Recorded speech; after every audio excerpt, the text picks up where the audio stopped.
Assalamualaikum warahmatullahi wabarakatuh. Saya perwakilan dari kelompok 2, Fitri Andriani Sumar. Di sini kita akan membahas tentang geografi regional negara berkembang, negara Pakistan. Eh, Oke, sebelum kita membahas tentang negara berkembangnya, kenapa bisa negara Pakistan dikatakan negara berkembang? Kita bisa lihat di sini peta administrasi. Jadi teman-teman bisa lihat bagaimana letak administrasi sebuah negara Pakistan. Oke, selanjutnya di sini ada negara Khyber Pakhtunkhwa, Peshawar, Quetta, Balochistan, Islamabad, Lahore, Punjab, Sindh, dan Karachi. Kita masuk di negara Pakistan. Ini ada beberapa yang akan kita bahas di Pakistan sebagai negara berkembang. Yang pertama itu Pakistan sebagai negara berkembang. Yang kedua, sejarah dan kemerdekaan. Ketiga, geografis, bentang alam dan iklim, demografi, bidang politik, bidang ekonomi, bidang pendidikan, bidang budaya, dan hubungan bilateral. Ini di sini hubungan bilateral antara Pakistan dan negara Republik Indonesia. Jadi kita bisa lihat Pakistan sebagai negara berkembang. Kita harus tahu negara berkembang. Kenapa bisa suatu negara dikatakan berkembang atau maju? Itu salah satunya adalah dengan melihat pada keberhasilan pembangunan oleh negara yang bersangkutan. Dan apabila negara tersebut belum dapat mencapai tujuan pembangunan yang telah ditetapkan atau belum dapat menyeimbangkan pencapaian pembangunan yang telah dilakukan. Negara Pakistan sebagai salah satu negara yang masih berkembang di kawasan benua Asia bagian selatan, karena beberapa aspek yang memang menunjukkan bahwa Pakistan merupakan negara yang masih berkembang dan belum bisa dikatakan negara maju. Oke, di sini Pakistan sebagai negara berkembang itu ada beberapa hal kenapa Pakistan disebut negara berkembang, yaitu ekonominya mengandalkan pertanian, pendapatan per kapitanya itu di bawah 10 US dollar, tingkat pertumbuhan penduduk cukup tinggi yaitu 1,5%, negara bekas jajahan Inggris, dan merdeka pada tanggal 14 Agustus 1947. Memiliki nilai tingkat kematian tertinggi bayi di Asia pada kelahiran pertamanya. Hal ini menjadikan tempat paling berbahaya di wilayah untuk proses melahirkan. Tingkat pengangguran yang cukup tinggi yaitu 6,3% pada tahun 2013. Indeks pembangunan manusia belum tinggi yaitu masih sekitar 0,596 pada tahun 2013 dan sedang mengalami banyak masalah seperti terorisme, kemiskinan, ketidakamanan, sektarianisme etnis, sementara bigotries regional, dan kualitas sumber daya manusia rendah sehingga penguasaan ilmu dan teknologi masih terhambat. Negara Pakistan kita bisa lihat luas wilayah, letak wilayahnya sebuah negara Pakistan, koordinat geografis dan kota-kota besarnya. Jadi kita bisa lihat di sini ada beberapa poin yang harus kita ketahui tentang negara Pakistan.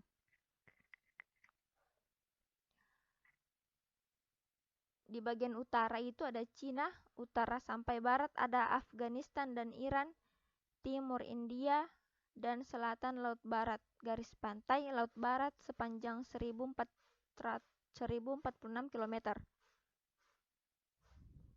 Populasi di negara Pakistan pada tahun 2013 itu lumayan banyak, yaitu 193.239.000 jiwa.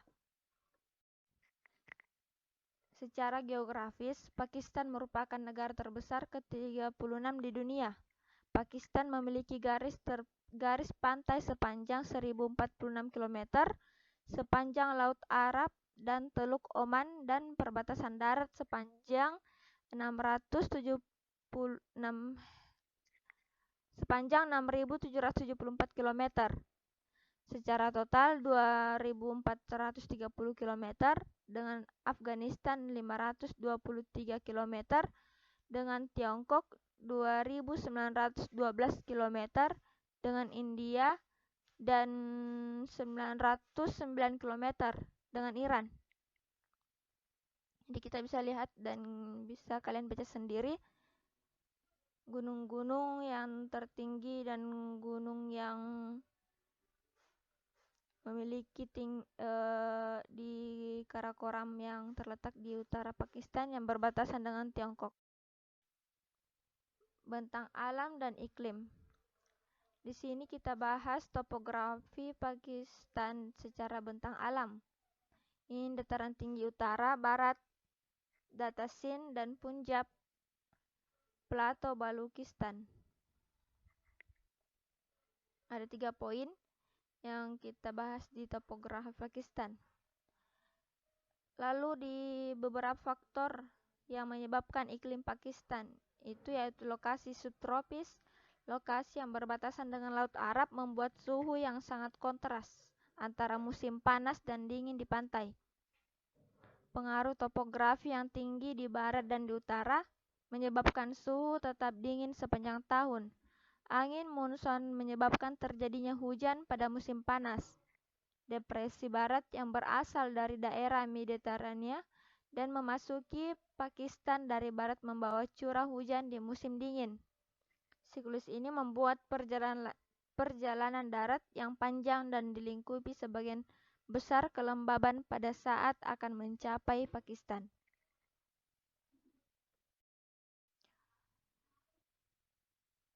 Sejarah sebuah negara Pakistan itu dahulu wilayah Pakistan merupakan situs dari kebudayaan kuno seperti budaya Neolitik, Mehrgarh, dan keberadaban lembah sungai Indus, dan merupakan bagian dari sejarah Veda, Persia, Indo-Yunani, peradaban Islam, dinasti Turki, Mongol, dan kebudayaan Sikh melalui sebagai invasi. Kita bisa lihat di sini sejarahnya, sejarah singkat negara Pakistan. Selanjutnya, kemerdekaan Pakistan itu memperoleh kemerdekaannya dari imperialisme Inggris pada tahun 1947 setelah gerakan kemerdekaan yang dipimpin oleh Muhammad Ali Jinnah yang menginginkan negara merdeka dari barat dan timur ke Maharajaan Britania Raya yang didominasi oleh Islam. Setelah mengadopsi konstitusi baru pada tahun 1956, Pakistan secara resmi menjadi negara Republik Islam. Dan pada tahun 1971, sebuah perang sipil terjadi di negara bagian Pakistan Timur yang akhirnya membuat negara bagian tersebut berpisah menjadi negara baru bernama Bangladesh.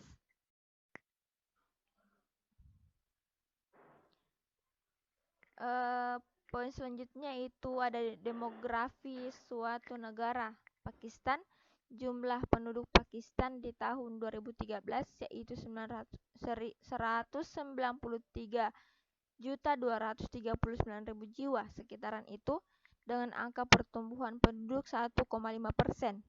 Angka kelahiran per 1.000 penduduk sebesar 24 jiwa per 1.000 penduduk. Kita bisa lihat angka kematiannya di sini sebesar 7 jiwa per 1.000 penduduk. Terus lalu kemudian angka harapan hidup negara Pakistan menunjukkan angka 67 tahun. Kita bisa lihat di sini agama. Agama di negara Pakistan itu beragama Islam dengan persentase 97% dari jumlah penduduk keseluruhannya. Tapi ada beberapa agama yang terdapat di negara Pakistan, yaitu ada negara Kristen, Hindu, Buddha, Jainisme, Zoroastrianisme, dan Bahai.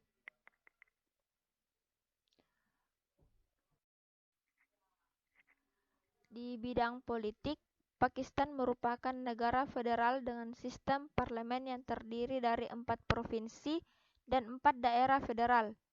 Dengan penduduk lebih dari 170 juta orang, Pakistan menjadi salah satu negara terpadat di dunia dan memiliki penduduk Muslim terbanyak di dunia setelah Indonesia. Pakistan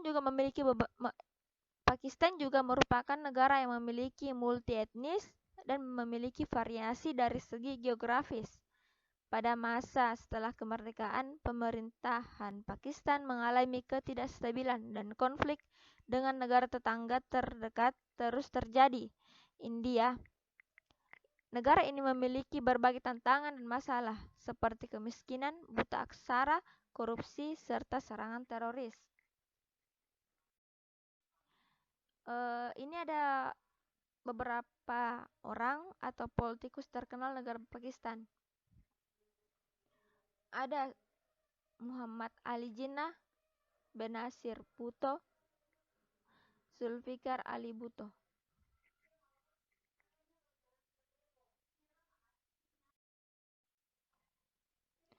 Selanjutnya ada poin ekonomi. Pakistan adalah negara berkembang yang ekonomi terutama mengandalkan pertanian. Mungkin hampir dengan negara Indonesia. Nilai produksi pertanian menempati 24% produk domestik bruto. Pendapatan per kapita Pakistan pada tahun 2010 hanya mencapai 1.050 US dollar. Cadangan tambang yang utama antara lain adalah gas alam, minyak bumi, batu bara, besi, tembaga, dan bauksit. Industri paling utama antara lain tekstil, gula, kertas, tembakau, permesinan, pupuk kimia, semen, tenaga listrik, gas alam, dan minyak bumi. Produk impor antara lain minyak bumi dan produk minyak, permesinan dan alat transportasi, produk besi dan baja, pupuk kimia dan listrik. Produk ekspor utamanya adalah kapas, beras, produk tekstil, kulit, dan permadani. Kita lihat ada beberapa bidang pendidikan yang terdapat di negara Pakistan. Ada pendidikan formal yang ada beberapa tahap, pendidikan non-formal, dan pendidikan swasta. Di sini pendidikan formal adalah prasekolah dasar atau biasa disebut di Indonesia itu adalah TK, sekolah dasar, tengah sekolah, sekolah tinggi, pendidikan menengah tinggi, pendidikan tinggi, profesional dan teknis pendidikan, dan pendidikan madrasah. Pendidikan non-formal itu dibuka di daerah-daerah di mana sekolah formal tidak tersedia. Pemerintah menyediakan gaji guru dan bahan ajar, sedangkan masyarakat menyediakan gedung sekolah atau ruangan. Pendidikan swasta itu keterlibatan sektor swasta dalam pendidikan adalah mendorong. Survei bruto statistik dari tahun 1900 sampai 2000 menunjuk bahwa ada 36.096 pendidikan swasta lembaga-lembaga di Pakistan. Selanjutnya ada budaya. Budaya itu ada seni musik dan seni visual. Kita bisa lihat di sini populasi Pakistan didominasi kelompok etnik Punjab, Pashtun, Sikh, dan Baloch.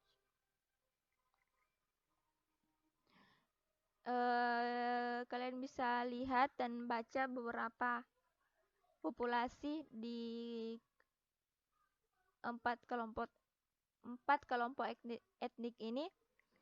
Selanjutnya seni musik itu variasi musik Pakistan berkisar dari beragam musik rakyat provinsi dan gaya tradisional seperti kawali yang dimainkan oleh orang-orang yang bertepuk tangan, bernyanyi, bermain drum, dan ghazal gayaki hingga bentuk modern yang menggabungkan musik tradisional dan barat. Selama abad 16 hingga 18, di seni visual ini lukisan Mughal berkembang, sangat dipengaruhi oleh miniatur Persia. Ini ada beberapa pelukis kreatif terkemuka di Pakistan. Seni kendaraan Pakistan adalah seni rakyat yang populer. Ada beberapa orang. Lanjutnya, hubungan bilateral Pakistan dengan Republik Indonesia. Ada beberapa hubungannya antara negara kita dengan negara Pakistan.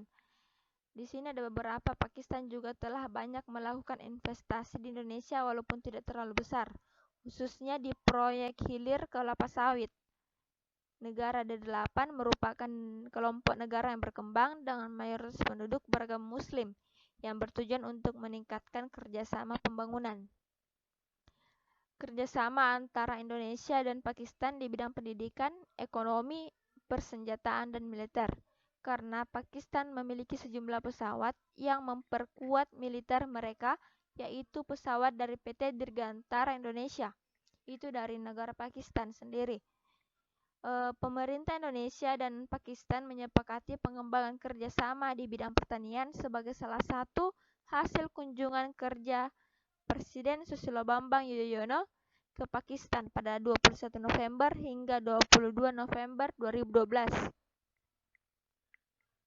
Kerjasama bilateral antara Indonesia dan Pakistan di bidang ekonomi seperti kesepakatan perdagangan bebas terbatas atau Preferential Trade Agreement atau PTA antara Indonesia dengan Pakistan yang dimulai pada bulan Januari 2013. Oke, sekian dari hasil presentasi kami dari kelompok 2. Sekian dan terima kasih. Wassalamualaikum warahmatullahi wabarakatuh.